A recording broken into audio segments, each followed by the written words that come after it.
Assalamualaikum warahmatullahi wabarakatuh. Waalaikumsalam warahmatullahi wabarakatuh. Alhamdulillah wassalatu wassalamu ala sayyidina Rasulillah sayyidina wa maulana Muhammad ibn Abdullah wa ala alihi wa sahbihi wa mawala. La hawla wa la quwwata illa billah, amma ba'du. Bapak-bapak, ibu-ibu, saudara-saudara kaum muslimin rahimakumullah. Saudara hadirin yang saya muliakan, nah saya ingin menuduhkan persoalan. Apa tidak boleh orang ziarah kubur? Apa tidak boleh orang pergi ke dukun? Ini dalam kaitannya dengan judi, karena ini penyakit yang sudah merajalela, mewabah di kalangan masyarakat kita di lapisan yang bawah ini. Saudara hadirin yang saya muliakan, ziarah kubur bukan saja boleh, malah dianjurkan oleh Nabi.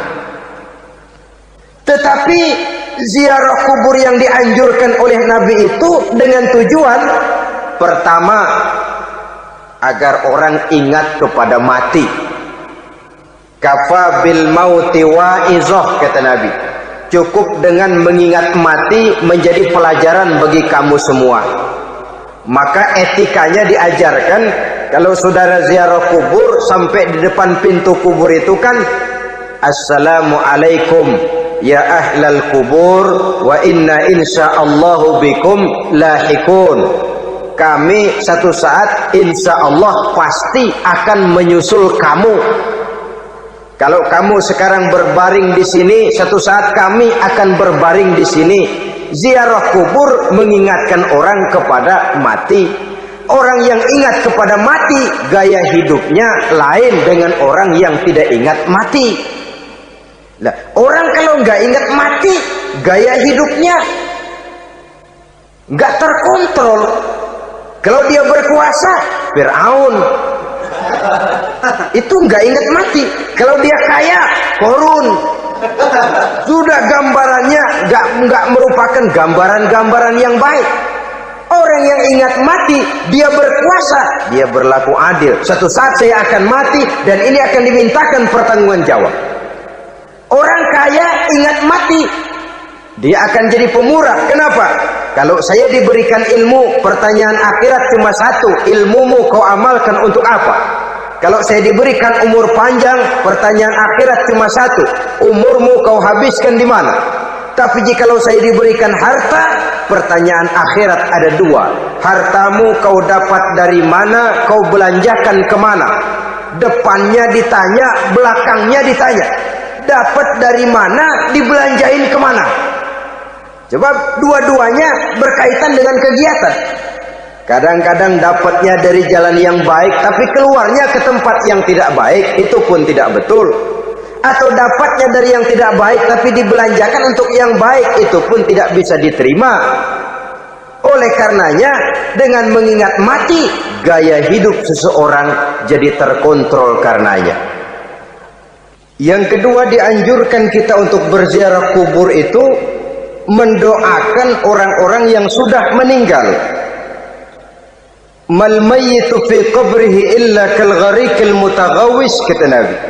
Orang yang sudah meninggal itu di alam barzakhnya adalah seperti orang yang tenggelam di lautan, menunggu doa dari keluarganya yang masih hidup.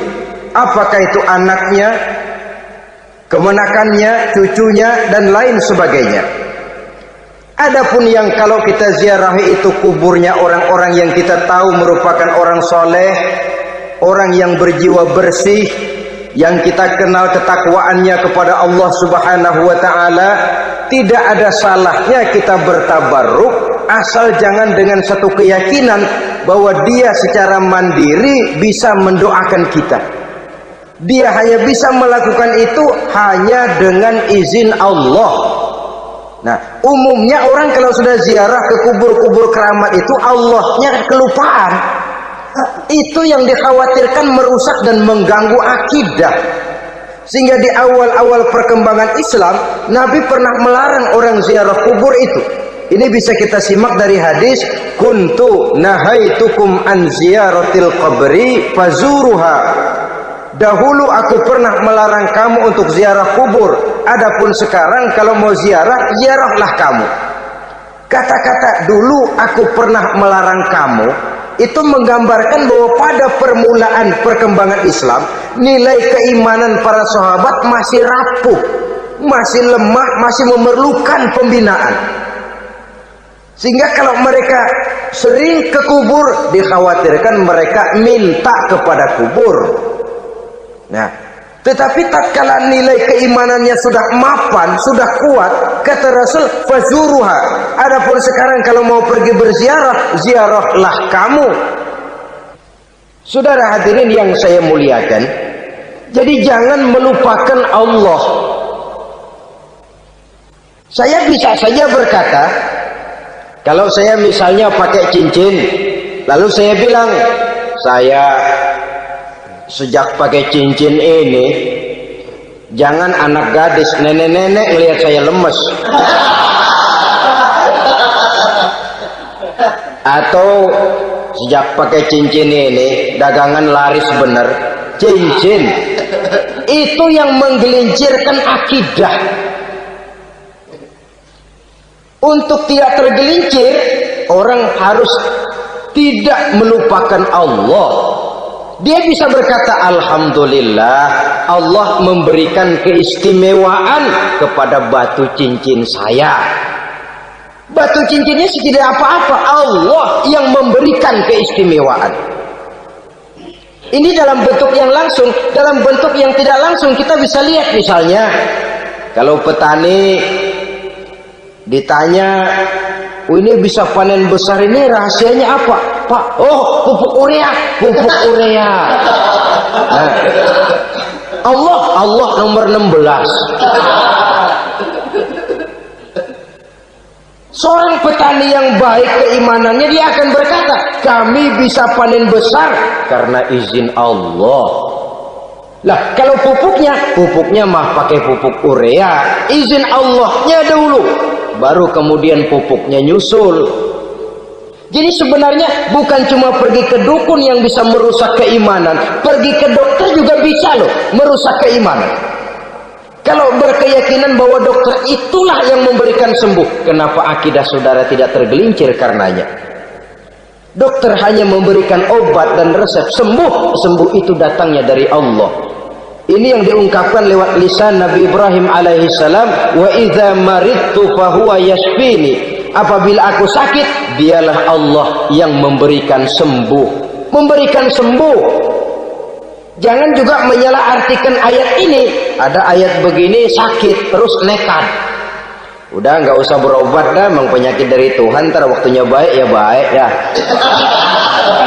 Udah ampeg terus dah.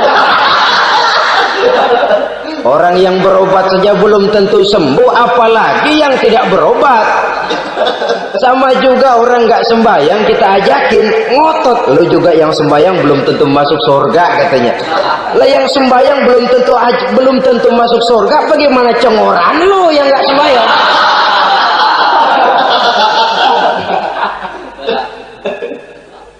Saudara hadirin yang saya muliakan, kaum muslimin yang berbahagia. Jadi dengan demikian, maka jangan menghilangkan Allah. Kita, ajaran pokok dalam Islam adalah ajaran tentang tauhid. Nah, tauhid ini menyangkut mengesahkan Allah, baik di dalam zatnya, baik di dalam sifatnya, baik di dalam perbuatannya, baik di dalam beribadah kepadanya. Tauhid dalam ibadah itu ada. Tauhid dalam zat artinya zat Allah itu tidak tersusun, tidak terdiri dari bagian-bagian yang bisa dipecah-pecah. Ya seperti kita ini kan ada kepala, ada kaki, ada tangan. Allah tidak tersusun zatnya dari bagian-bagian. Esa zatnya tidak bisa dibagi-bagi. Esa sifatnya artinya Allah itu sifatnya tidak pernah berubah. Sejak dahulu sampai sekarang, Allah itu cinta kepada orang beriman yang melakukan kebaikan. dan Allah benci kepada orang kufur yang melakukan kejahatan. Mustahil satu saat Allah berubah. Orang kufur yang berbuat kejahatan didemenin, orang mukmin yang berbuat kebaikan dikeselin. Misalnya tahun 2000 Tuhan giliran jengkel sama orang mukmin. Itu mustahil, dia esa di dalam sifatnya. Lain dengan sifat kita manusia. Sifat kita ini kan relatif. Ada saatnya kita senang, lain saat yang kita senang betul kita caci maki.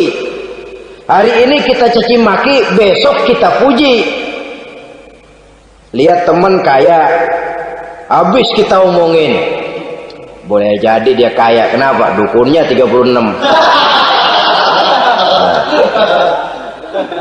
Begitu kita habis caci maki begitu, dia datang ngasih duit sama kita. Cacian itu bisa berubah menjadi pujian. Lu ya emang bukan main dah. Sifat kita itu relatif, bisa terpengaruh oleh situasi dan kondisi. Saudara hadirin yang saya hormati, kaum muslimin yang berbahagia, Allah juga esa di dalam perbuatannya. Artinya di dalam menciptakan apapun yang akan diciptakan oleh Allah, di dalam melakukan apapun yang akan dilakukan oleh Allah, tidak terikat kepada faktor lain, tidak memerlukan bantuan lain. Dia adalah mutlak. Nah, kemudian kita mengesahkan Allah dalam zatnya, mengesahkan Allah dalam sifatnya, mengesahkan Allah dalam perbuatannya. Belum tentu berarti kita mengesahkan Allah dalam ibadahnya. Sebab banyak orang yang yakin betul Allah itu esa, teguh dengan pendiriannya. Tuhan lu siapa? Allah. Allah bagaimana? Esa. Bagaimana kalau 2? Kagak. 3? Enggak. Mantap. Soal tahlil paten. Tapi dalam ibadah kadang-kadang dia tidak mentauhidkan Allah. Ini makna wa ma umiru illa liya'budullaha mukhlisin. Kami tidak memerintahkan kepadamu kecuali untuk beribadah kepadaku, kata Allah, dengan ikhlas. Beribadah kepada Allah dengan ikhlas itu artinya apa? Beribadah hanya untuk Allah saja. Nah, kalau hanya untuk Allah saja, lalu kita minta berdoa di depan kuburan orang yang soleh, apa syirik? Tidak syirik. Kalau kita berkeyakinan bahwa orang tempat kita memanjatkan doa itu hanya bisa mendoakan kita dengan izin Allah. Dia sendiri tidak punya kekuasaan apa-apa. Tanpa izin Allah, dia tidak bisa berbuat apa-apa. Itu tidak menyebabkan orang menjadi syirik. Sama saja dengan kalau saya berkata tadi, alhamdulillah Allah telah memberikan keistimewaan kepada batu cincin saya. Apa salahnya Allah memberikan keistimewaan kepada benda-benda mati? Allah memberikan keistimewaan kepada Hajar Aswad, benda mati. Allah memberikan keistimewaan kepada Masjidil Haram, benda mati. Allah memberikan keistimewaan kepada Ka'bah, benda mati. Orang tawaf keliling Ka'bah, sembahyang di Masjidil Haram, sujud menghadap kepada Ka'bah. Apakah jadi syirik? Tidak. Kita tidak menyembah Ka'bahnya, kita menyembah yang punya Ka'bah itu. Nah, di sini kita lihat bahwa fungsi Ka'bah hanya merupakan wasilah. Tapi kalau Allahnya kita hilangkan, jadilah kita penyembah batu. Hanya saja batu itu berbentuk 4 bernama Ka'bah. Sa'i, orang yang melaksanakan haji, lari-lari antara Safa dan Marwah, amalan apa itu? Seakan-akan kita menghormati bukit-bukit, gunung-gunung. Tapi bukan itu yang kita tuju dalam pelaksanaan sa'i itu. Yang kita tuju adalah ini perintah Allah. Allahnya yang diutamakan. Maka hal semacam ini tidak menyebabkan orang menjadi syirik dan tergelincir dari tauhid. Tapi kalau ziarah kubur dengan niat cari buntutan, cari nomor yang cocok, ini niatnya saja sudah salah. Lah kalau berangkat dengan niat yang salah, sampai di sana saya yakin seyakin-yakinnya amalannya pasti salah. Lah kubur yang diziarahin bukan kubur orang soleh, ya mana ada orang soleh ngasih kode buntut. Ada juga orang salah, bukan orang soleh itu. Kadang-kadang dia nggak tahu kuburan siapa, nongkrong aja di situ. Memang sulit saudara-saudara, mental ya, namanya mental. Kalau memang mental sudah mental judi, apa saja bisa dijudiin. Jadi orang nggak perlu sebenarnya pemerintah terlalu gini, nggak usah. Kembali saja kepada mental. Kalau mental memang sudah mental judi, apaan aja bisa dijudiin. Pulang tengah malam nabrak babi, babinya yang keluar nih.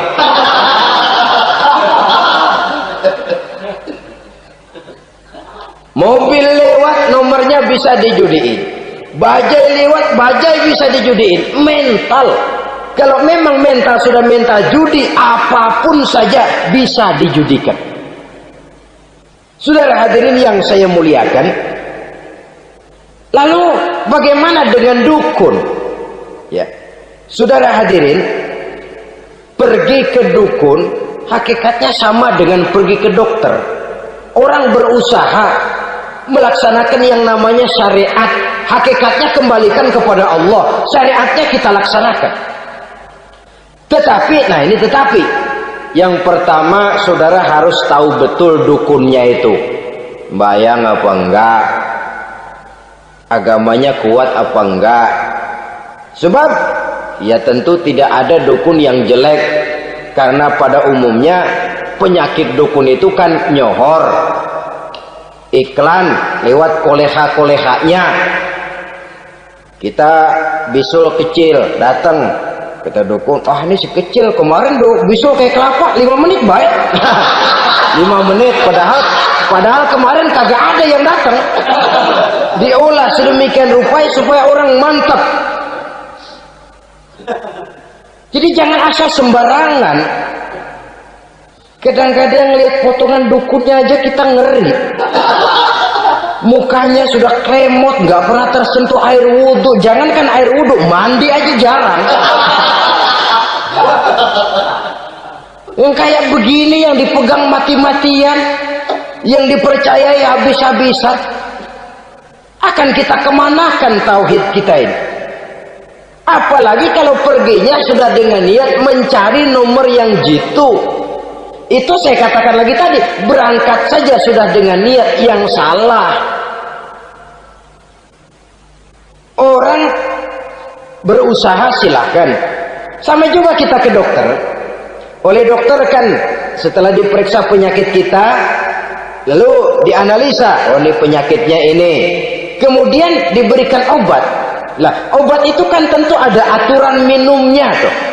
Yang kapsul ini sehari 3 kali, yang tablet ini sehari 2 kali. Kalau kita minumnya kelebihan, overdosis namanya. Saking pengen cepet baik, sekali minum 10 tablet. Ya memang nggak sakit-sakit lagi, tapi nggak hidup sudah. Habis. Kita pun dalam melaksanakan amalan hidup beragama begitu. Saudara datang kepada kiai, orang-orang soleh, meminta amalan, wiridan, itu jangan sampai overdosis. Tidak sesuai dengan kemampuan pribadi. Masih SD sudah minta matematika kelas SMP, celeng. Baru SMP sudah minta diajarkan filsafat kelas perguruan tinggi, semaput. Kenapa? Daya tampungnya nggak kuat. Emang ukuran secangkir, minta di sini seember, ya luber. Lebihnya nggak cukup. Kenapa? Yang diberikan, yang diamalkan tidak sesuai dengan makomnya, tidak sesuai dengan kemampuan yang ada pada dirinya. Saudara hadirin yang saya muliakan, akhirnya apa? Mencelakakan dirinya sendiri, ngawur. Baru sembahyang seminggu udah ngaku ketemu malaikat. sembahyang ditemenin malaikat lah, sembahyang baru seminggu mulai tuh malaikat iseng amat. Ya walaupun kalau Allah izinkan tidak mustahil, tapi kan tidak logik. Orang yang melaksanakan ibadah puluhan tahun memerlukan riyadhah dan latihan, khusyuk dan tawadhu, penuh tazallul, merendahkan diri di hadapan Allah, belum tentu mendapat karunia yang semacam itu. Saudara hadirin yang saya muliakan, jadi dengan kata lain, yang pertama, lihatlah dulu kualitas dukun yang akan saudara datangi itu. Ini kualitas black apa kualitas white, aspal apa cat putih, sehingga jangan sampai kita salah pilih. Sebab biasanya orang kalau sudah hanyut di kali, rumput pun dia pegangin. Dia tahu kalau rumput tidak akan bisa menahan bobot badannya, tapi karena posisinya posisi terjepit, rumput pun dia pegang. Ini satu gambaran psikologis betapa orang dalam keadaan panik, kepepet, kejepit, yang tidak mestinya dipegang pun akan dipegangnya juga. Walaupun dia tahu itu tidak akan bisa menahan bobot badannya, namun dipegangnya juga. Oleh karenanya, yang pertama, lihat dulu kualitas dukunnya. Yang kedua, saudara-saudara, jangan berkeyakinan bahwa dukun itulah yang memberikan permintaan saudara. Si dukun hanya bisa dengan izin Allah. Malas berusaha. Orang kalau sudah terlalu asik berkhayal, menghitung bintang di langit, malas berusaha.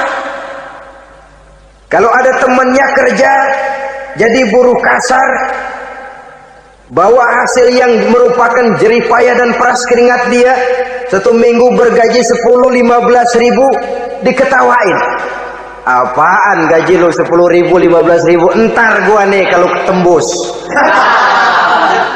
100 juta entar. Yang 10 ribu dan 15 ribu keringat orang itu dihina, itu dicela.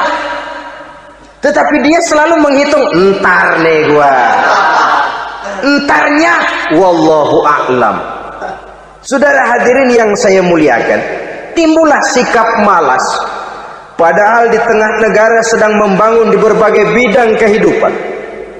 Maka sifat malas ini merupakan musuh kita. Baik mengejar kemiskinan, baik mengejar kebodohan dan keterbelakangan kita di sektor-sektor lainnya. Alangkah akan terganggunya roda pembangunan di negara kita ini jikalau sebagian besar rakyat dihinggapi oleh penyakit malas, yang malas ini dilatar belakangi oleh penyakit tulul amal, terlalu muluk angan-angan, yang angan-angan ini dininabobokan oleh keinginan untuk mendapatkan untung yang besar tanpa peras keringat dan banting tulang. Sasaran yang lebih jauh, dan ini yang paling kita khawatirkan, hancurnya kubu-kubu pertahanan moral daripada bangsa kita.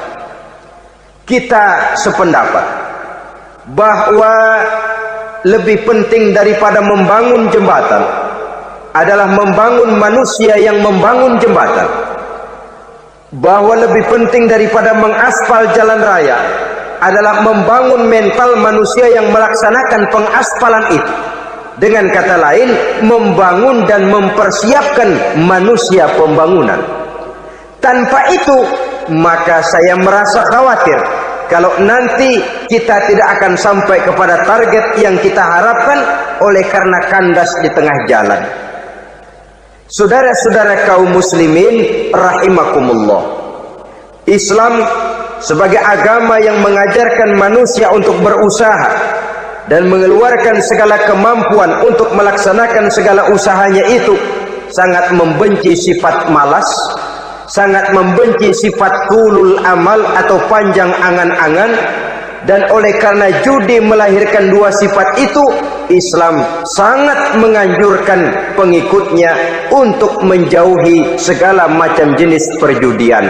baik yang terang-terangan maupun yang dilakukan secara samar-samar, tidak ketara, judi canggih sesuai dengan canggihnya teknologi daripada manusia itu sendiri.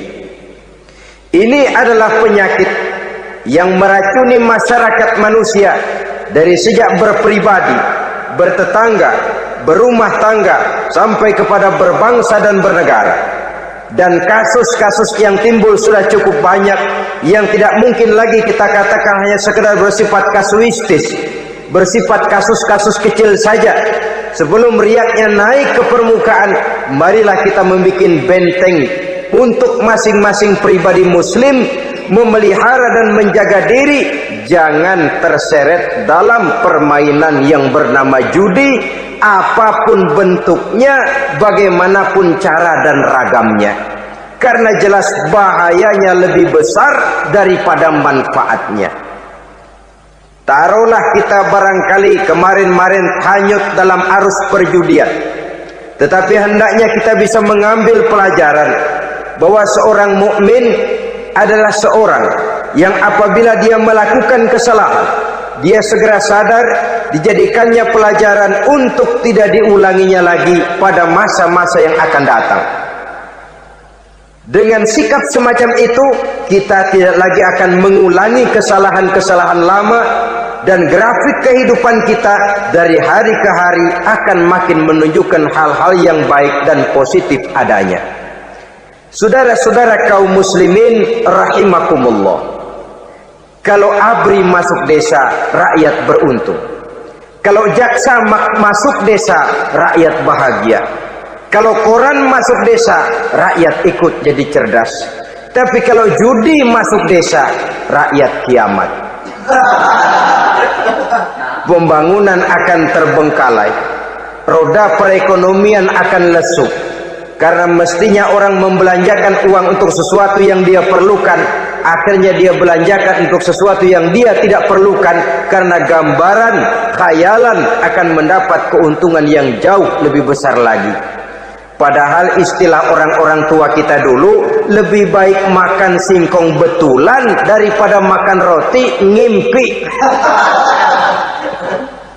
Artinya uang yang 1.000-2.000 rupiah itu lebih baik dibelikan beras, dimasak, makan bersama anak dan istri, terasa nikmat dan halalnya, ketimbang beli kertas lalu ngelamun, menghayal, menghitung yang bukan-bukan.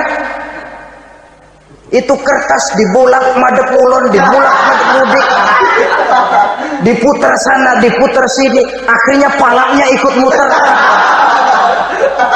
Kira-kira apa yang cocok? Masih belum puas kertas dilihat, orang gila ditanyain. Sudah tahu waras, orang gila yang ditanya. Masih belum puas nanya orang gila, tidur di kuburan. Allahu Akbar. Padahal di rumahnya tempat tidurnya empuk, anget, nggak ada nyamuk. Kuburan, tidur di kuburan. Dampak-dampak negatif yang semacam ini pada gilirannya mau atau tidak mau akan menyeberang kepada garis akidah, membahayakan dan mengancam nilai-nilai tauhid yang kita miliki. Sudah kertas dibolak-balik, tidak puas, orang gila ditanya. Orang gila ditanya belum maram, tidur di kuburan. Barangkali ada bisikan. Saudara hadirin yang saya muliakan, memang walaupun wahyu sudah berhenti, tapi Allah masih memberikan ilham kepada hamba-hambanya yang dikehendakinya. Tetapi ilham itu bentuknya positif. Kalau saudara pagi-pagi berniat, tahu-tahu datang pikiran nanti malam mau ngaji, itu namanya ilham. Kalau saudara sedang merenung, tahu-tahu datang pikiran, saya mau sedekah, itu namanya ilham, bentuknya positif. Tapi kalau ngelamun, tahu-tahu datang pikiran nomor sekian sekian sekian pasang, itu bukan ilham, itu belis.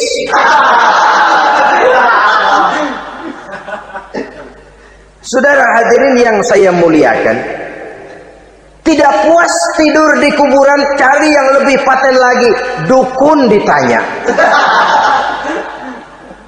Nah, saya ingin menuduhkan persoalan. Apa tidak boleh orang ziarah kubur? Apa tidak boleh orang pergi ke dukun? Ini dalam kaitannya dengan judi, karena ini penyakit yang sudah merajalela, mewabah di kalangan masyarakat kita di lapisan yang bawah ini. Saudara hadirin yang saya muliakan, ziarah kubur bukan saja boleh, malah dianjurkan oleh Nabi. Tetapi ziarah kubur yang dianjurkan oleh Nabi itu dengan tujuan pertama, agar orang ingat kepada mati. Kafa bil mauti wa'izah, kata Nabi. Cukup dengan mengingat mati menjadi pelajaran bagi kamu semua. Maka etikanya diajarkan, kalau saudara ziarah kubur, sampai di depan pintu kubur itu kan, Assalamualaikum ya ahlal kubur wa inna insyaallahu bikum lahikun.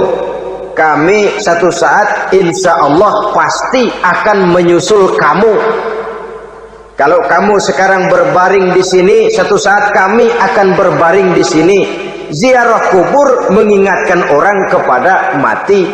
Orang yang ingat kepada mati, gaya hidupnya lain dengan orang yang tidak ingat mati. Nah, orang kalau nggak ingat mati, gaya hidupnya nggak terkontrol. Kalau dia berkuasa, Fir'aun. Itu nggak ingat mati. Kalau dia kaya, Korun. Sudah gambarannya nggak merupakan gambaran-gambaran yang baik. Orang yang ingat mati, dia berkuasa, dia berlaku adil. Suatu saat saya akan mati dan ini akan dimintakan pertanggungan jawab. Orang kaya ingat mati, dia akan jadi pemurah. Kenapa? Kalau saya diberikan ilmu, pertanyaan akhirat cuma satu, ilmumu kau amalkan untuk apa? Kalau saya diberikan umur panjang, pertanyaan akhirat cuma satu, umurmu kau habiskan di mana? Tapi jikalau saya diberikan harta, pertanyaan akhirat ada dua, hartamu kau dapat dari mana, kau belanjakan kemana? Depannya ditanya, belakangnya ditanya. Dapat dari mana, dibelanjain kemana? Sebab dua-duanya berkaitan dengan kegiatan. Kadang-kadang dapatnya dari jalan yang baik, tapi keluarnya ke tempat yang tidak baik, itu pun tidak betul. Atau dapatnya dari yang tidak baik, tapi dibelanjakan untuk yang baik, itu pun tidak bisa diterima. Oleh karenanya, dengan mengingat mati, gaya hidup seseorang jadi terkontrol karenanya. Yang kedua, dianjurkan kita untuk berziarah kubur itu mendoakan orang-orang yang sudah meninggal. Mal mayyitu fi qabrihi illa kal gharikil mutaghawis, kata Nabi. Orang yang sudah meninggal itu di alam barzakhnya adalah seperti orang yang tenggelam di lautan, menunggu doa dari keluarganya yang masih hidup. Apakah itu anaknya, kemenakannya, cucunya, dan lain sebagainya. Adapun yang kalau kita ziarahi itu kuburnya orang-orang yang kita tahu merupakan orang soleh, orang yang berjiwa bersih, yang kita kenal ketakwaannya kepada Allah Subhanahu wa ta'ala, tidak ada salahnya kita bertabarruk, asal jangan dengan satu keyakinan bahwa dia secara mandiri bisa mendoakan kita. Dia hanya bisa melakukan itu hanya dengan izin Allah. Nah, umumnya orang kalau sudah ziarah ke kubur-kubur keramat itu, Allahnya kelupaan. Itu yang dikhawatirkan merusak dan mengganggu akidah.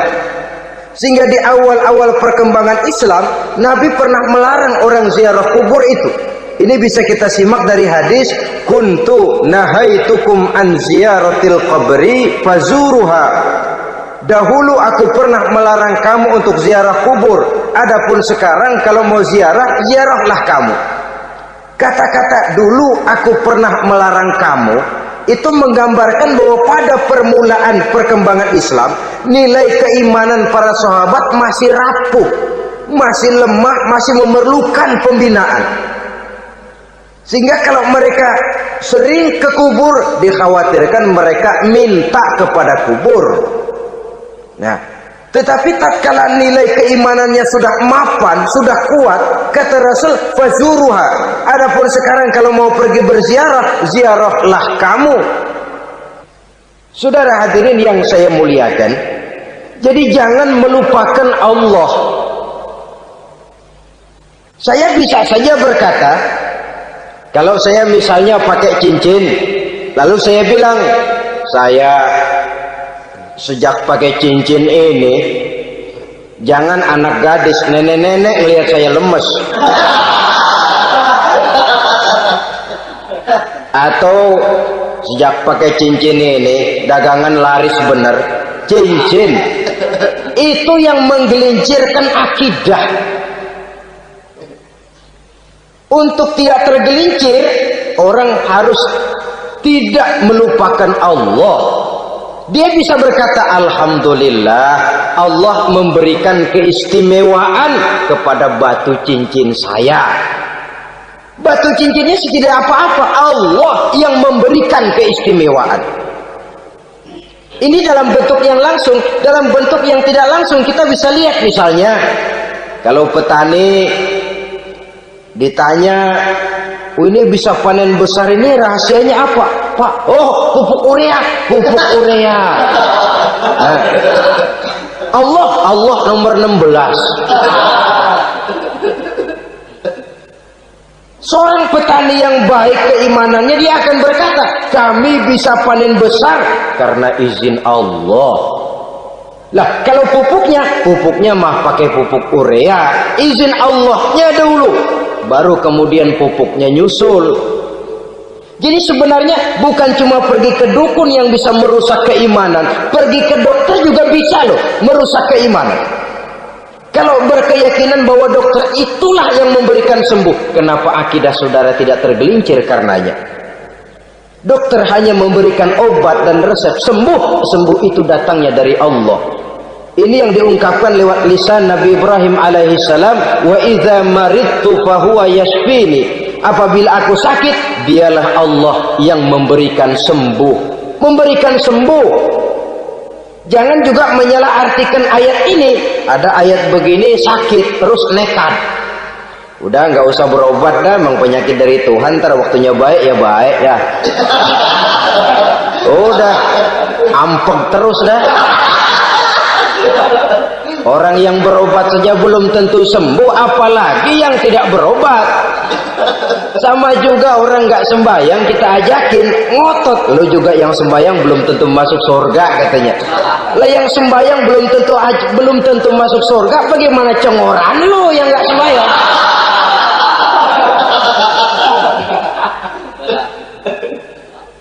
Saudara hadirin yang saya muliakan, kaum muslimin yang berbahagia.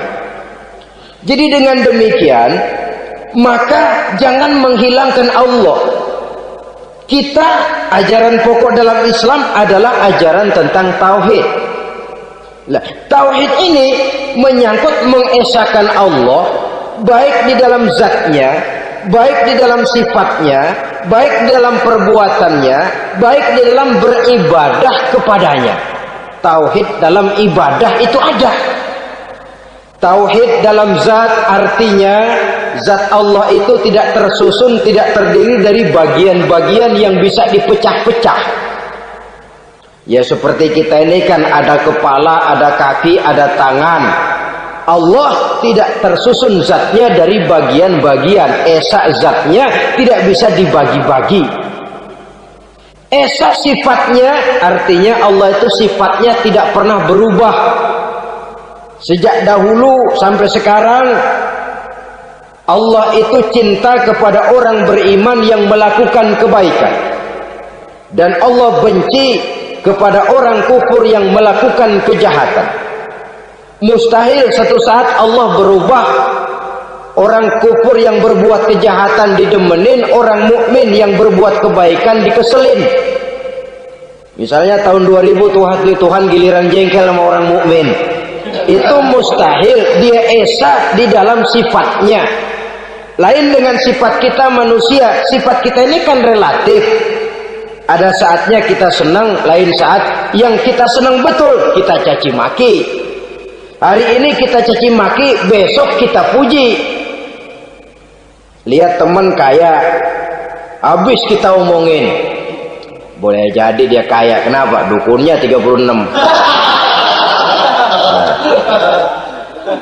Begitu kita habis caci maki begitu, dia datang ngasih duit sama kita. Cacian itu bisa berubah menjadi pujian. Lu ya emang bukan main dah. Sifat kita itu relatif, bisa terpengaruh oleh situasi dan kondisi.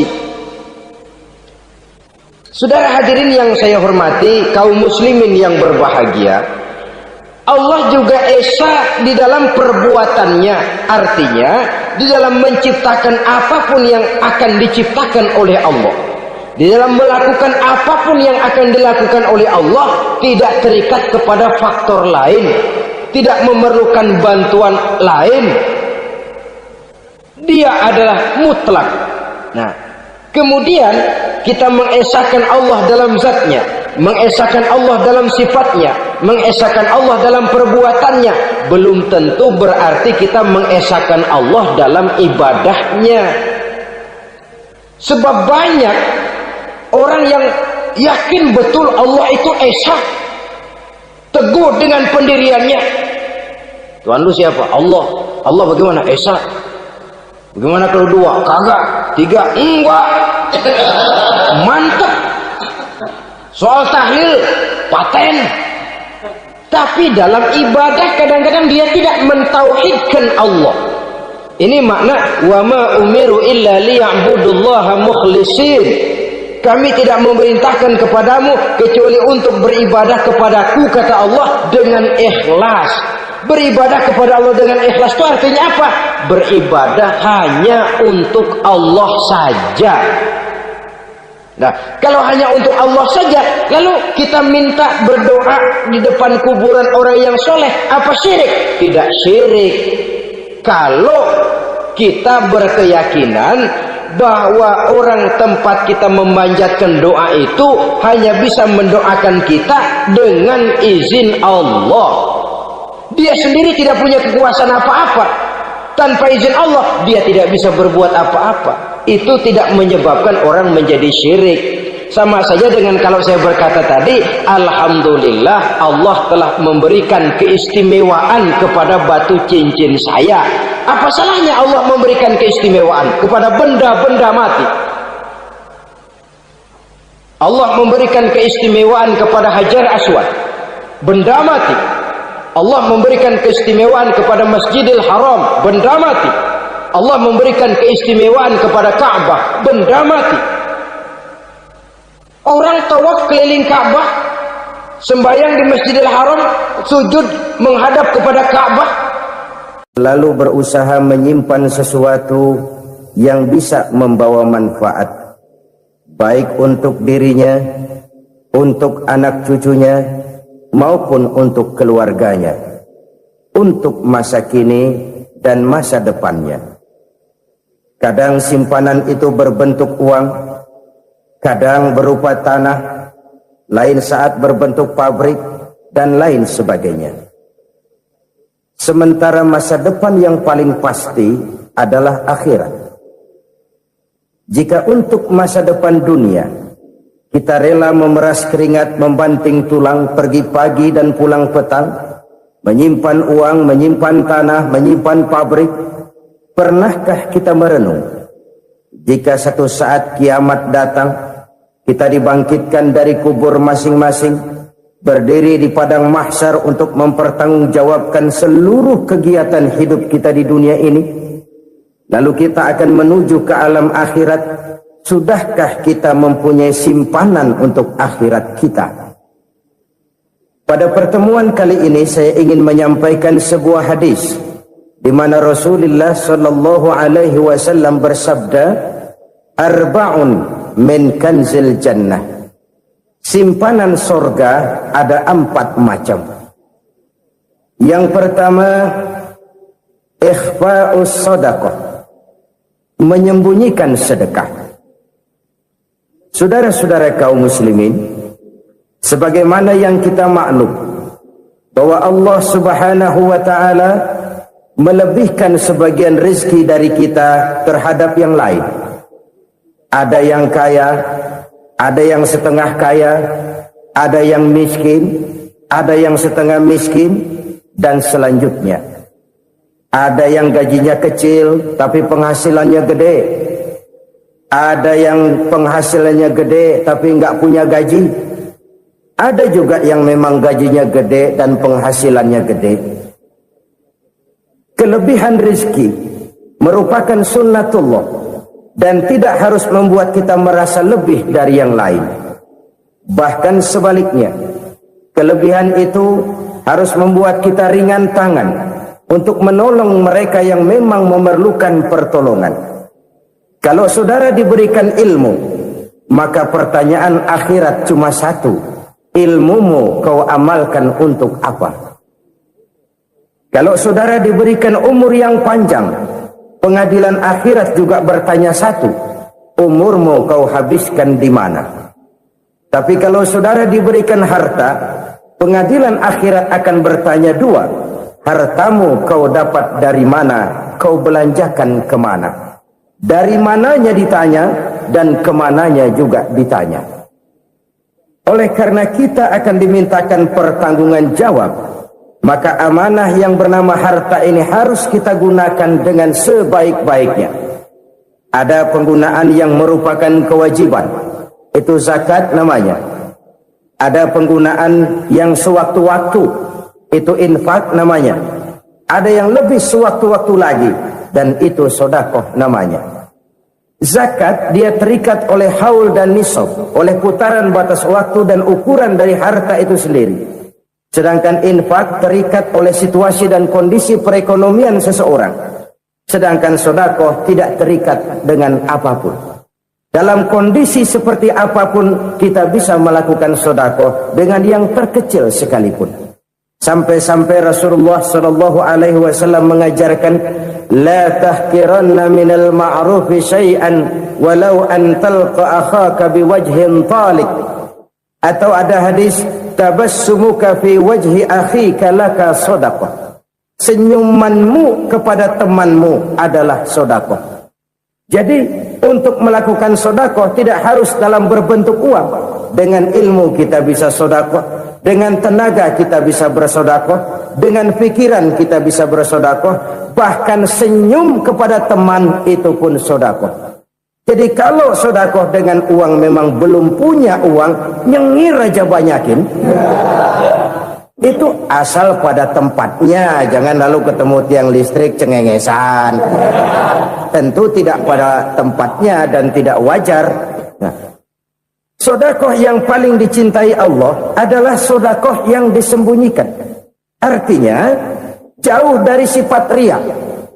Kan kadang-kadang ada orang sedekah itu disebutkan namanya. Apa tidak bagus? Kalau memang niatnya ikhlas, ya bagus-bagus saja. Untuk memberikan sugesti kepada yang lain. Si Fulan bin Fulan nyumbang sekian, diumumkan. Boleh kalau niatnya untuk memberikan rangsangan kepada yang lain supaya dia menyumbang lebih besar dari orang tadi. Tapi kalau itu mendatangkan riya, maka sedekah yang paling dicintai Allah adalah sedekah yang disembunyikan. Tangan kiri saja tidak tahu apa yang diberikan oleh tangan kanan. Sedekah yang dilakukan dengan ikhlas akan merupakan perbendaharaan surga, tersembunyi dari pandangan orang lain, tidak seorang pun tahu. Karena memang sikap yang baik adalah melupakan kebaikan dan mengingat kesalahan. Itu salah satu ciri orang bahagia. Orang yang selalu mengingat kesalahannya dan berusaha melupakan segala kebaikannya. Kalau dia akan berada kebaikan, dia tidak bisa ikut, dia merasa rugi karena dia merasa belum pernah berbuat baik. Tapi kalau akan melakukan kesalahan baru, dia ingat kesalahan yang sudah-sudah, sehingga terhalang baginya untuk melakukan satu kesalahan baru. Demikianlah saudara-saudara, bahwa Allah melebihkan rezeki sebagian kita dari yang lain, agar terjadi tolong-menolong dalam kehidupan ini.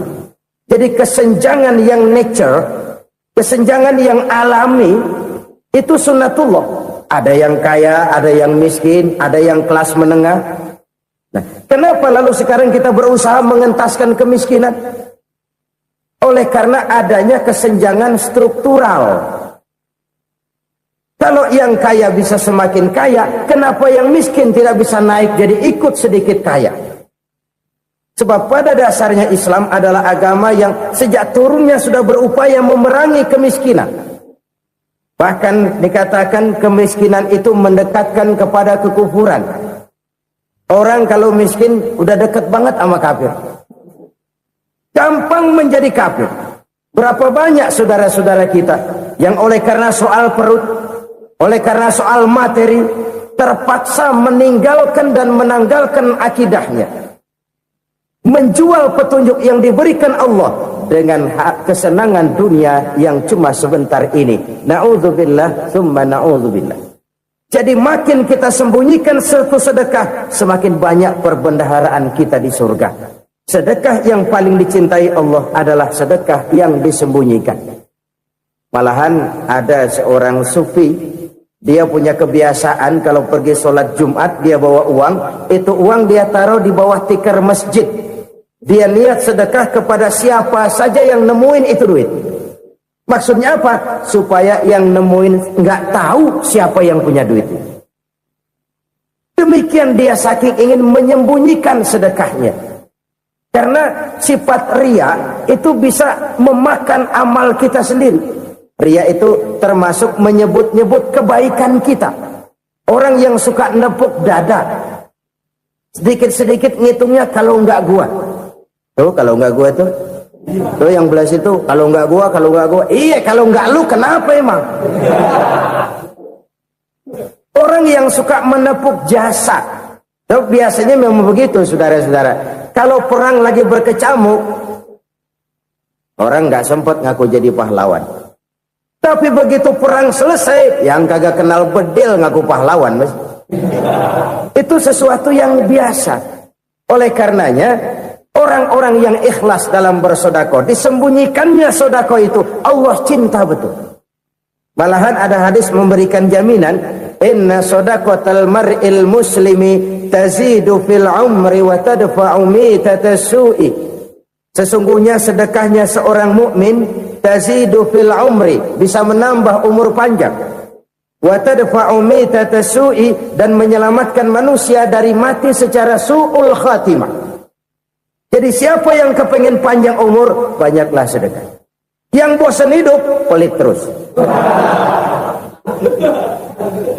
Sedekah menambah panjang umur dan menyelamatkan manusia dari mati secara su'ul khatimah. Pak, katanya umur itu nggak bisa ditambah, nggak bisa dikurangin. Kapan? Kalau ajal sudah datang. Fa idza jaa ajaluhum la yastakhiruna sa'atan wa la yastakdimun. Kalau ajal datang tidak bisa dimajukan, tidak bisa dimundurkan. Itu kalau ajal sudah datang. Tidak bisa lagi umur ditambah dikurangi, sudah datang. Tapi kalau belum datang, itu kan haknya Allah. Mau ditambah, mau dikurangi, hak prerogatif Allah. Sebagai pencipta manusia, Allah maha kuasa dan maha mampu. Sedekah ini menambah panjang umur dan menyelamatkan manusia dari mati secara su'ul khatimah. Itu orang mati kan sama ya, kondisinya mati, nggak nafas. Tapi hakikat mati kan lain-lain. Ada yang mati itu husnul khatimah, baik akhirnya. Misalnya lagi ngaji mati, lagi sholat mati, lagi sedekah mati. Ini yang dinamakan dengan husnul khatimah, baik di akhirnya. Sebaliknya ada yang su'ul khatimah, jelek di akhirnya. Ini yang jadi catatan akhir. Lagi nyekek botol, mampus. Lagi banting kartu, modar.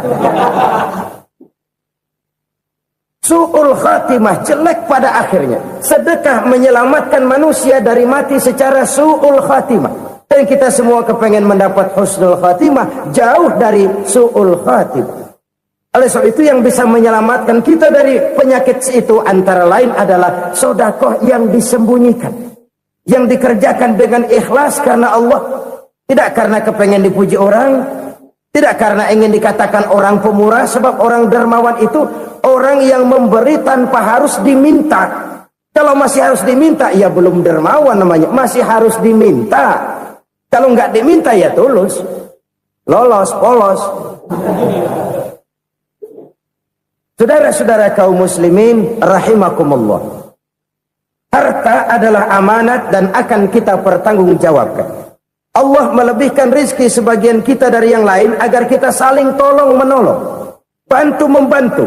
Nabi janjikan, siapa yang meringankan beban saudaranya muslim di dunia, Allah akan meringankan bebannya di akhirat nanti. Sebuah jaminan dari baginda Nabi. Si orang yang kita bantu barangkali tidak bisa membalas, Allah yang akan membalas lewat jalan lain yang tidak pernah kita sangka-sangka.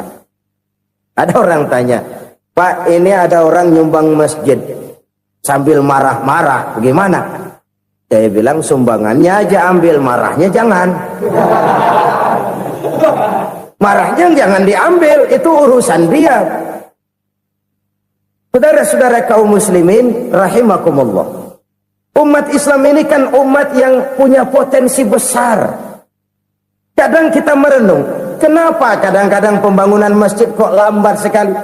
Kalau hotel hari ini peletakan pertama, bulan depan peresmian. Supermarket hari ini peletakan batu pertama, minggu depan peresmian. Tapi kalau sudah yang namanya masjid, kadang-kadang peletakan batu pertama sekaligus jadi batu terakhir. 3 tahun, 4 tahun, campur nebar jalak di jalanan, duit dijaring kayak ikan sepat. Apa tidak ada orang Islam yang kaya? Banyak. Apa tidak ada pengusaha muslim yang jadi konglomerat? Ada. Lalu yang belum banyak itu yang komit terhadap nilai-nilai agamanya. Akhirnya kita jatuh jadi umat yang lemah. Belum ada pengusaha konglomerat muslim buka pabrik supermi cap bedug misalnya umpamanya atau pabrik kecap cap sorban supaya identitas keislamannya sedikit kelihatan. Kita jatuh jadi umat yang lemah karena potensi tidak terinventarisir dengan baik. Kita ini ibarat kompor yang cuma matengin nasi orang lain. Potensi kita dimanfaatkan oleh orang lain. Ukhuwah Islamiyah kita baru terbatas kepada silaturahmi. Ukhuwah di bidang ekonomi kita lemah. Ukhuwah di bidang kebudayaan kita lemah. Apalagi ukhuwah di bidang politik kita lebih rapuh lagi. Padahal ukhuwah itu adalah totalitas kehidupan manusia, menyangkut ipolek sosbud, memerlukan nilai-nilai ukhuwah. Jadi oleh karena itu mari kita menyadari, di dalam harta kita, walaupun kita yang cari, pergi pagi, pulang sore, peras keringat, banting tulang, di sana ada harta anak yatim, di sana ada hak masjid, di sana ada hak pesantren, di sana ada hak jihad. Berbahagialah seseorang apabila dia oleh Allah dijadikan keran. Keran itu menyimpan air, tapi tidak untuk dirinya, tapi disalurkannya kepada mereka yang memang memerlukannya. Saudara-saudara kaum muslimin rahimakumullah, ini yang pertama. Jadi perbendaharaan surga adalah menyembunyikan sedekah. Orang lain nggak tahu, kita pun nggak pernah ngitung-ngitung. Kita anggap lewat begitu saja, padahal itu deposit akhirat. Satu. Yang kedua, perbendaharaan surga itu apa? Wa kitmanul musibah, menyembunyikan kesulitan. Kadang orang takut menghadapi kesulitan, tapi makin kita merenung, hidup ini kan sebenarnya urusan. Takut sama urusan ya jangan hidup. Tandanya orang hidup itu kalau punya urusan. Urusan melupakan problem, problem sering menimbulkan kesulitan. Kesulitan bukan untuk ditakuti, tapi untuk diatasi dan dicarikan jalan keluarnya. Siapa sih orangnya yang nggak pernah sulit-sulit? Makin tinggi status sosialnya, makin gede urusannya. Makin tinggi kualitas imannya, makin berat tingkat kesulitannya. Cuma memang yang namanya enak itu seperti pelangi. Biang lala itu nggak pernah di atas kepala kita, di atas kepala orang melulu. Lo sih enak lo, kata kita. Dia juga bilang yang enak kan lo. Pelangi itu nggak pernah di atas kepala kita. Kata tukang beca, aduh enak ya naik Mercy. Kata tukang beca, apa yang di dalam mobil Mercy? Aduh enak bener tukang beca, di jok ngeringkuk ngorok pules bener. Saya kamar pakai AC sejuk, tempat tidur sutra empuk, alga spring bed, kulak kulik nggak bisa pules kalau belum minum Valium, belum tidur. Enak bener tukang beca, di jok ngorok nggak tahu wetan kulon. Si tukang beca bilang yang di Mercy enak, yang di Mercy bilang tukang beca enak. Inilah enak, nggak pernah di atas kepala kita, di atas kepala orang lain melulu enak itu. Nah saudara-saudara, yang merupakan perbendaharaan surga itu orang yang bisa menyembunyikan kesulitan, baik pribadi ataupun rumah tangga. Nih terutama rumah tangga yang jadi soalnya. Kadang-kadang kita ini kalau senang, sebaliknya kalau senang kita diam, kalem aja, cuek. Banyak banget duit kita bawaan, diam aja udah, malah ketemu orang takut. Tapi begitu susah sekampung tahu. Padahal Nabi mengajarkan perbendaharaan surga itu menyembunyikan musibah, menyembunyikan kesulitan. Kalau enak cerita sama orang-orang, kalau nggak enak rasain sendiri, tekan sendiri, atasin sendiri. Kita kan sebaliknya, senang kita diam, asal lagi susah, paling tidak kita nyari teman buat cerita kesusahan. Siapa orangnya yang nggak pernah susah? Cuma soalnya bagaimana kita mengatasi kesusahan itu sendiri. Begitu juga misalnya kalau orang sudah berumah tangga, itu orang tuanya harus menjadi tempat dia cerita yang enak-enak saja. Yang nggak enak rasain berdua, selesaikan berdua, atasin berdua. Jangan dibalik. Asal senang diam, giliran susah saja. Maknya laporan. Terbalik. Bisa menjaga security informasi. Maka nama bayam keluar diam, malah seluitan. Enak amat lo makan daging ayam. Security informasi. Saudara-saudara kaum muslimin rahimakumullah, ujian yang terberat itu yang pernah diberikan kepada para nabi, para rasul, para aulia, para ulama. Makin tinggi keimanan, makin berat bentuk kesulitan. Ayo saya kemukakan satu contoh saja. Ada seorang nabi yang kaya, nabi kaya, namanya Nabi Ayub. Iblis kalau orang begini kan keki, ibadahnya rajin, kaya. Nih yang kayak begini susah digodain. Kalau ibadahnya rajin, miskin, kali bisa disogok. Sini imannya mantap, ibadahnya rajin, kaya, nabi lagi. Oh, tapi namanya iblis, nggak kurang akal. Laporan, Tuhan, kenapa Les? Ya ini bahasa saya, bahasa Qurannya sih nggak gitu. Itu hambamu yang namanya Ayub, dia rajin ibadah cuma karena dikasih kaya aja. Coba kasih miskin dia, berhenti dia sembahyang. Ah, kamu bisa aja. Saya tahu Ayub itu hambaku yang ikhlas. Saya buktiin Tuhan, silahkan. Dibuktiin lah, iblis turun ke alamin. Yang mula-mula dia lakukan, dia rusak sawah ladang Nabi Ayub. Dia binasakan binatang ternak Nabi Ayub. Sehingga dalam waktu singkat, jatuhlah Nabi Ayub dari orang paling kaya jadi orang paling miskin. Beliau masih ibadah di mihrab dalam masjid. Datang iblis. Saudara Ayub, ya, lagi ngapain? Ibadah. Nyembah Allah, nyembah Allah. Oh, percuma. Kenapa? Tuhan yang ente sembah nih, dia udah bikin miskin ente. Sawah ladang ente hancur lebur, binatang ternak binasa. Sekarang ente jadi orang paling miskin. Ngapain nyembah Tuhan kayak begitu? Tekor. Udah berhenti dah ibadah, berhenti ibadah. Ini iblis sama Tuhan laporannya lain, yang dikerjakan kepada Nabi Ayub juga lain. Benar begitu iblis kata Nabi Ayub? Iya. Sawah ladang saya habis, buras. Binatang ternak saya binasa, binasa. Saya miskin, bangpak. Apa jawab Nabi Ayub? Bukan innalillahi, ya ini hebat. Alhamdulillahillazi a'tani wa akhadha minni. Segala puji bagi Allah yang telah memberikan harta kepada saya dan sekarang mengambilnya lagi. Alhamdulillah. Allah yang ngasih, Allah yang ambil. Itu mah urusan Allah. Iblis cuman ibadah jalan terus, sujud lagi Nabi Ayub. Iblis seleher gondok banget. Dasar Nabi nggak mempan dia apa-apain. Miskin malah alhamdulillah.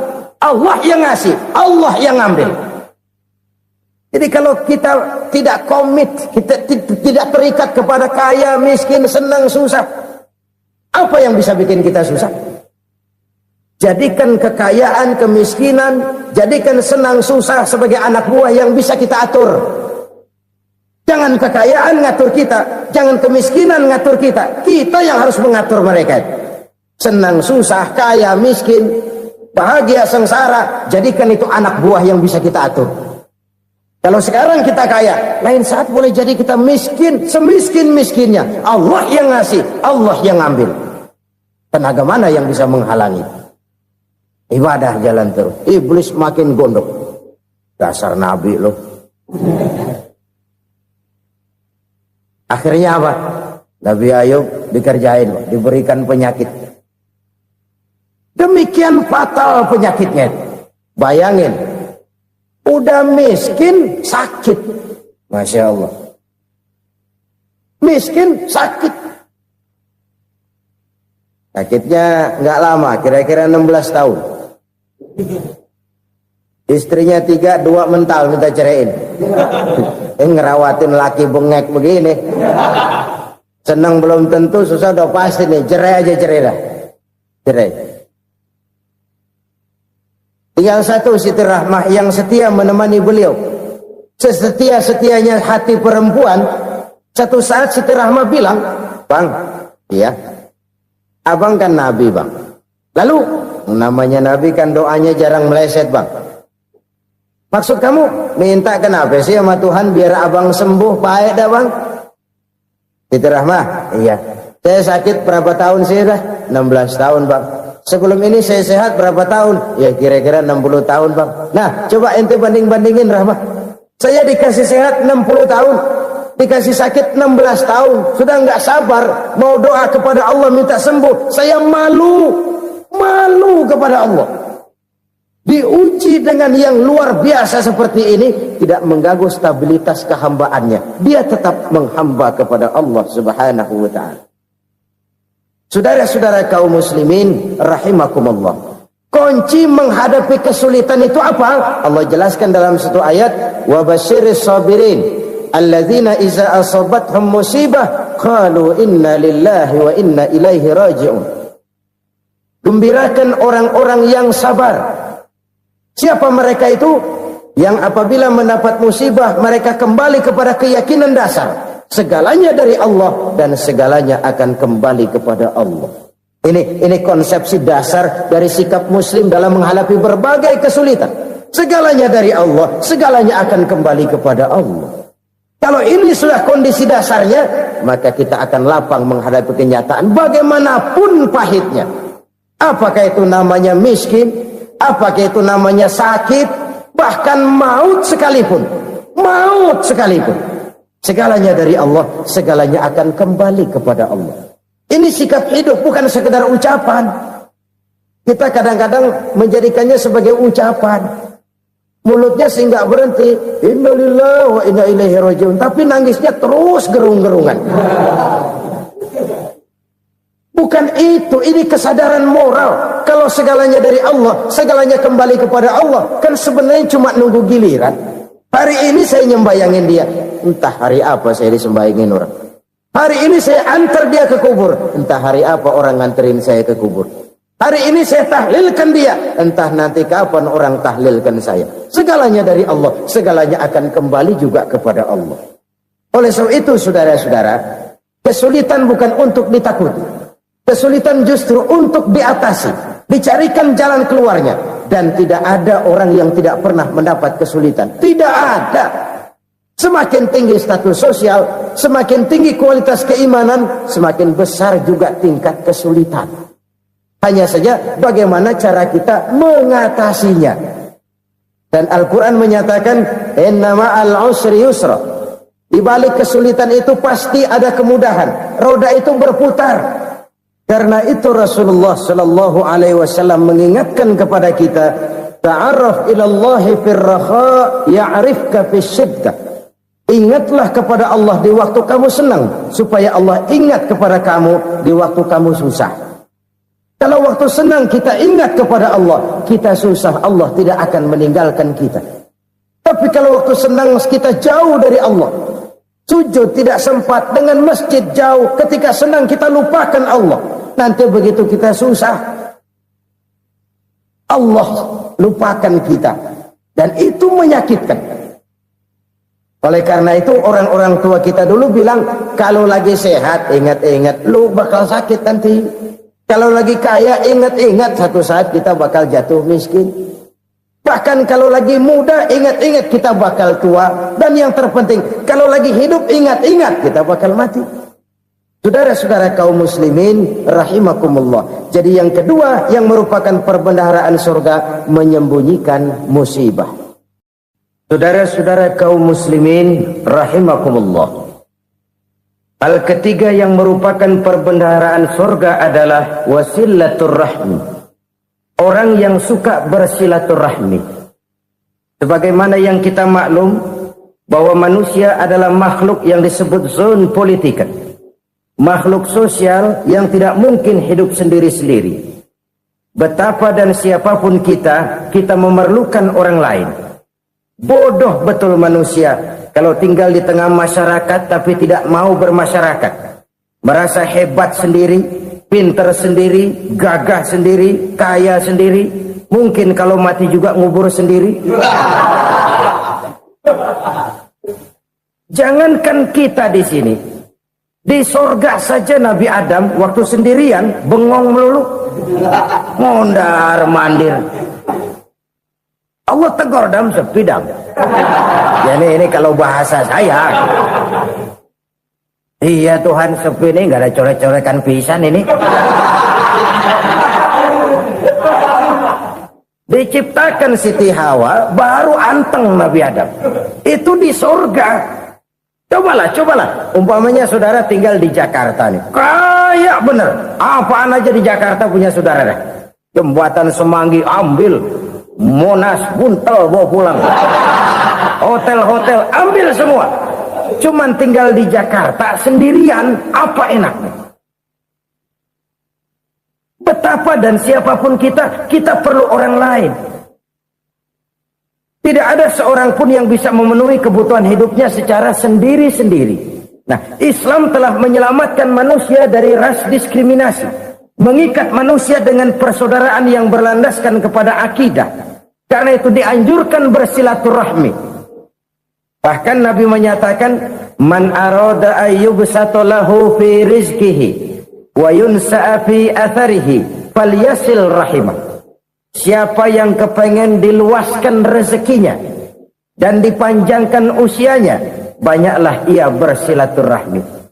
Siapa yang kepengen dimudahkan rezekinya, hendaknya ia banyak bersilaturahmi.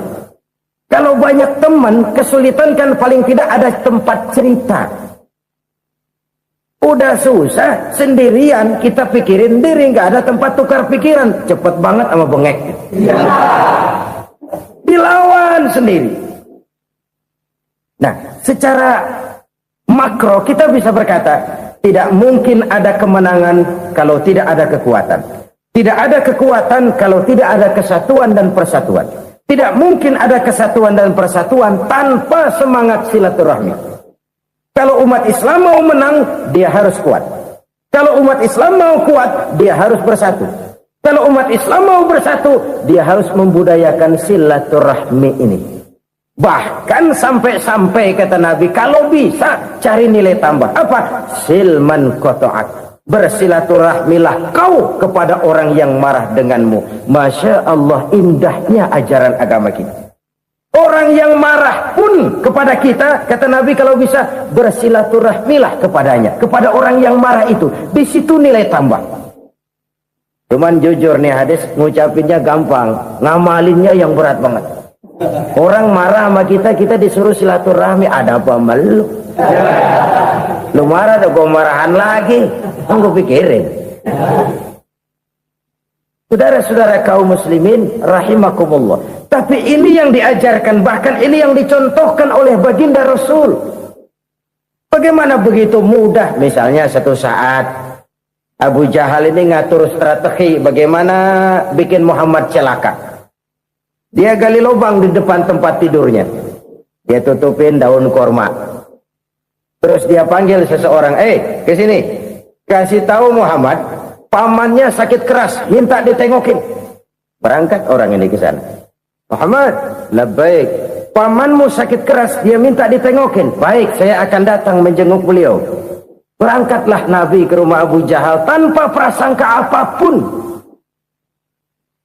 Abu Jahal udah pasang setil, selimut 3 rangkap setengah dipakai, persis kayak orang meriang.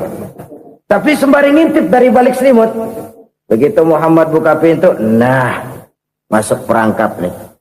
Muhammad jalan menuju tempat pembaringan. Makin lama makin dekat, makin lama makin dekat, makin dekat ke lubang yang dipasang oleh Abu Jahal itu. Dalam hati Abu Jahal, terus dah jatuh, mampus dah lo ini. Mampus lo hari ini. Apa yang terjadi? Malaikat Jibril datang. Muhammad, pamanmu cuma pura-pura sakit. Di depan tempat tidurnya ada lubang perangkap supaya kamu jatuh ke situ. Sudah, kamu pulang. Balik kanan Nabi. Sudah hampir jatuh ke lubang, balik kanan, pulang. Bayangin kecewanya Abu Jahal. Muhammad dikit lagi, Muhammad dikit lagi. Enggak paman, saya pulang aja. Emosi bangun dari tempat tidur, enggak sadar kalau lagi pura-pura sakit. Lompat ngejar Nabi, dia lupa dengan lubang yang dia gali. Serak nyemplung sendiri ke dalam lubang.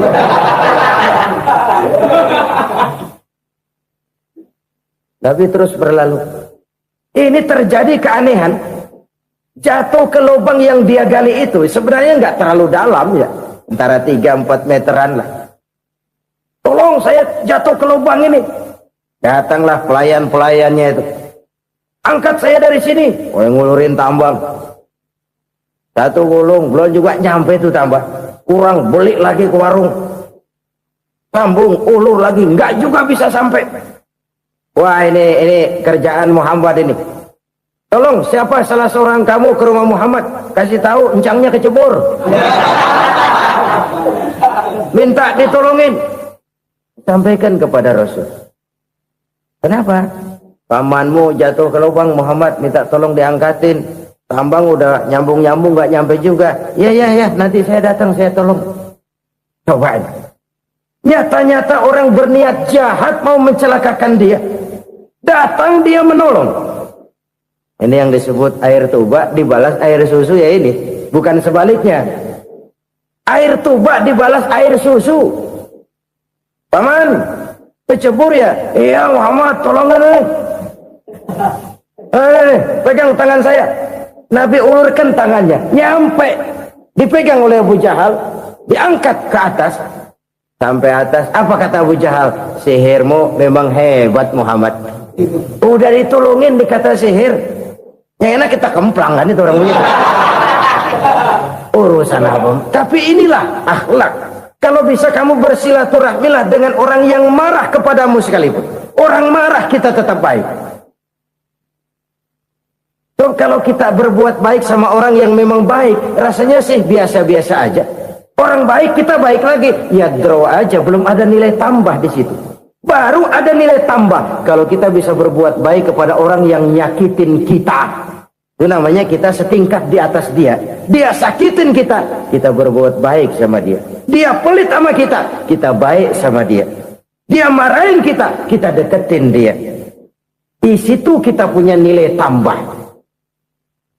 Jadi siapa yang ingin diluaskan rezekinya kata Nabi dan dipanjangkan umurnya, hendaklah ia banyak-banyak bersilaturahmi.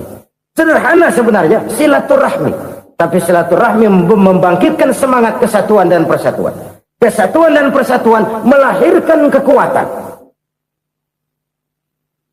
Dalam matematika, 1 ditambah 1 pasti 2. Tapi di tengah masyarakat, 1 orang takut ditambah 1 orang takut, hasilnya jadi 2 orang setengah berani. Kenapa setengah berani? Karena udah berdua. Tadi pan takut sendirian. Kalau dia kumpul turu-turu takut lah jadi berani.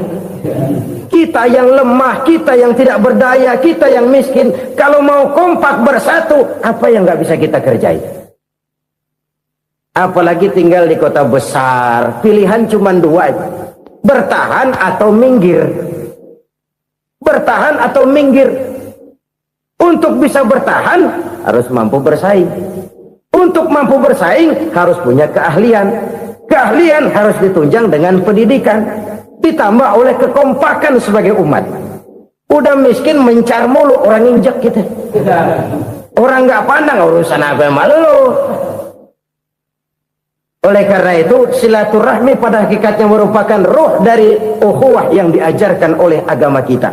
Bagaimana Islam menyelamatkan masyarakat manusia dari ras diskriminasi, mengikat manusia, dan tidak ada persaudaraan yang lebih indah selain persaudaraan yang diikat dengan nilai-nilai akidah. Sepanjang orang di jalan Allah, itulah saudara kita. Keluar dia dari jalan Allah, selesailah persaudaraan sampai di situ. Karena itu, kalau ingin menyimpan sesuatu di surga, banyaklah bersilaturahmi. Datang ke rumah ini, datang ke rumah itu, dan lain sebagainya. Itu simpanan kita di akhirat nanti. Ini yang ketiga. Saudara-saudara, yang keempat, perbendaharaan surga itu apa? Wa qawlu la hawla wa la quwwata illa billah. Ucapan la hawla wa la quwwata illa billah. Ibadah kan ada yang berat, modalnya besar. Bangun masjid berat, modalnya besar. Bangun rumah sakit berat, modalnya besar. Ada ibadah yang berat, tapi modalnya ringan. Misalnya puasa. Puasa itu berat, mengendalikan nafsu. Kalau sekedar nggak makan nggak minum sih enteng, mengendalikan nafsu itu jihad terbesar. Tapi kan modalnya ringan, cuma niat saja. Ini ibadah berat, modalnya ringan. Ada ibadah yang ringan, modalnya juga enteng. Seperti termasuk ucapan la haula wa la quwwata illa billah. Tanpa sadar, la haula wa la quwwata illa billah. Nyelengin tuh di surga. Nyelengin, kita nggak terasa. Nyelengin simpenan akhirat. La haula wa la quwwata illa billah. Nyimpan lagi. Kaget, la haula wa la quwwata illa billah. Nyimpan lagi. Banyak simpenan. Walaupun sebenarnya yang dimaksud di sini adalah kesadaran batin. Bahwa tidak ada daya dan kekuatan kecuali Allah. Itu intinya. Kita memulai pekerjaan disunahkan baca bismillah, kan begitu? Apa itu? Kesadaran moral. Bahwa ini saya bisa kerjakan. Saya kerjakan ini dengan menyebut nama Allah. Kenapa? Kalau Allah tidak memberikan daya dan kekuatan, mana mampu saya kerjakan ini. Maka saya kerjakan ini dengan menyebut nama Allah. Bismillah. Kesadaran moral. Manusia hanya wajib berusaha, tapi nggak pernah wajib berhasil. Banyak hal-hal yang kalau kita renungkan secara rasio nggak mungkin, tapi jadi kenyataan. La haula wa la quwwata illa billah. Tidak ada daya dan kekuatan kecuali bagi Allah semata-mata. Kesadaran moral akan kelemahan dan keterbatasan makhluk bernama manusia. Kadang kita kagum dengan otak, tapi kita sering lupa sama yang bikin otak. Padahal bagaimanapun hebatnya otak, yang bikin otak pasti lebih hebat dari otak. Nggak percaya, silahkan otak-otakan. Inilah kecenderungan. Kita kagum dengan pesawat-pesawat mutakhir.